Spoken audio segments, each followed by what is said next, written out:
Are you ready for a noun game? Yes, this game we have played when we were children. It's a very simple game. And these simple games give us a valuable teachings. The name of the game is Name, Place, Animal, Thing. Yes, now you recollect, right?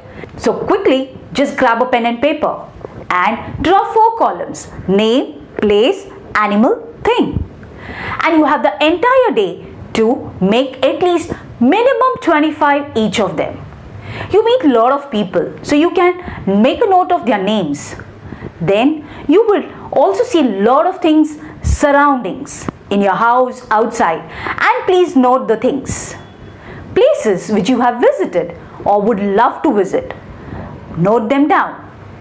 And now you will be wondering, Coach, how do we see these 25 animals?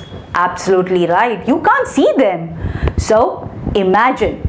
And when you imagine them, you can make a note of them.